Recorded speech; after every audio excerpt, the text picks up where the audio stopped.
Hey everybody, I thought I would do a quick video here of the differences between the Ironwood 885 and the Timberline 1300.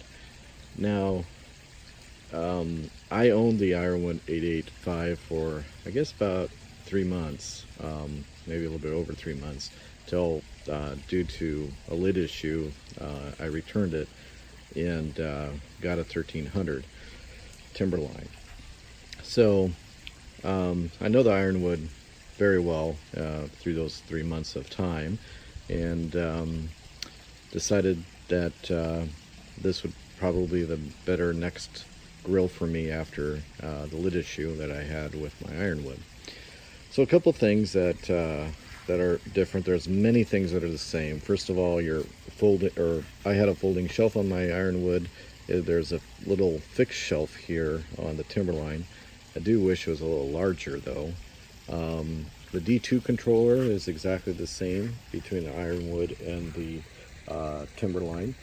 And the one thing that they do add to the Timberline is this removable bamboo grill or bamboo cutting board that you can take in and clean it after you use it. It's actually pretty handy, just to chop something up or put something on there.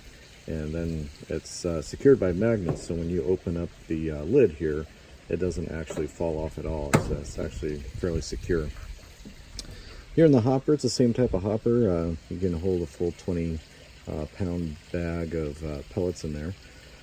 Still got a little spot here for your meat probe thermometer, but they do give you this sensor for the pellets, and I was one that didn't really think it was useful.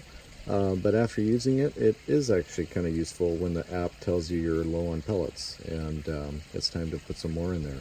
So it is kind of a useful thing.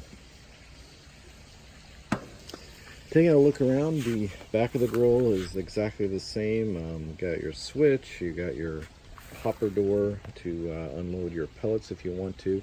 You got a little hook down there if you want to coil up your power cord. One thing that's missing on the Timberline compared to Ironwood is that there's no hooks to hold your upper grills. So you have to put those someplace else. You can't hang them off the back like you could on the Ironwood. One really cool thing on here, I have to go underneath to take a look at this, is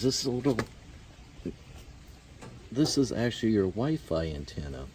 It connects in, and you can go ahead and position that wherever you want, but that creates a much stronger Wi-Fi connection for the Timberline to your home Wi-Fi if your grill is away from the house a little bit. I found that to be much stronger indeed.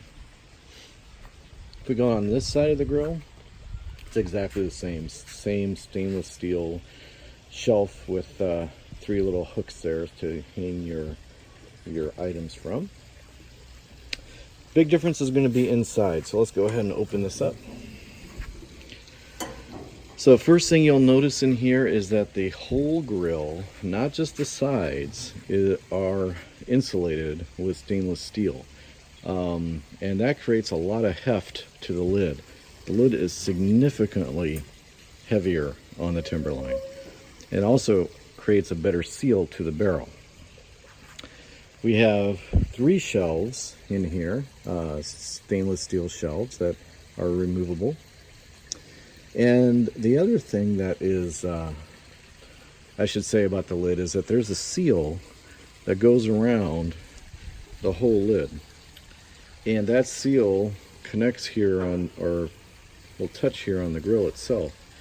And if you look back at my other videos regarding the Ironwood, you'll see that the Ironwood, at least the model I had of it, it might be better now, had a seal problem with their lid to the grill barrel.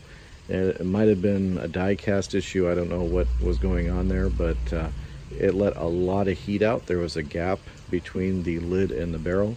It let a lot of heat and smoke out. I was really more concerned about the heat, and really wasn't all that efficient, to be honest.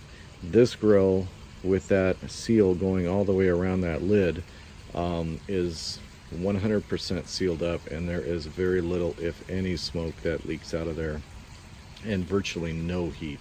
It all comes out of the back downdraft. Let me take out the first shelf here, and we'll look underneath. Okay, taking out the first shelf, you still have two positions it could be on. It could be on a lower position so you can sear, or you can have a little higher position for more convectional cooking. Let me take out the drip pan. The drip pan's a lot different. It's one piece, a lot lighter, and they have a different grease management system here in the Timberline. So instead of the drip pan all moving the grease down to one side and then down out a barrel, the grease management in the Timberline is actually internal. And you'll see a little tray here, a little trough. So I get a better angle on that. And that little trough collects the grease, and then it drops down into this piece here, which takes it all the way down to a internal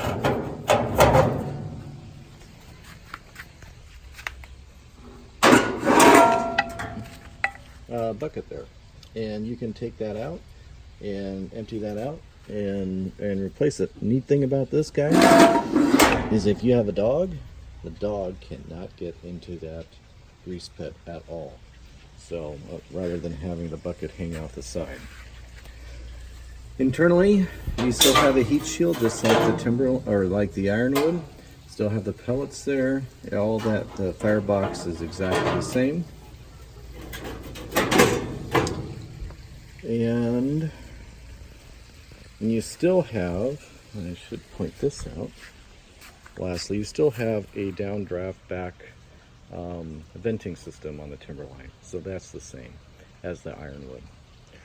Overall, first impressions of the Timberline, I think the smoke management and heat management with the lid is far improved than the Ironwood, with the seal that they have around here and the heft to that door. It keeps it on the barrel a lot better, and I've had no issues with that. So that's a big improvement. It hasn't gone through cold weather here yet. That's still a couple months away, but I anticipate with this thing being fully insulated on all, really four sides, the barrel, front and back, and the lid, and the right and left, it's going to hold that heat a lot better in the colder months as well, to use less pellets. So I may do another update to my thoughts on the Timberline after I have it for several months. So look forward to that. Thanks, everybody. If you have any questions, let me know.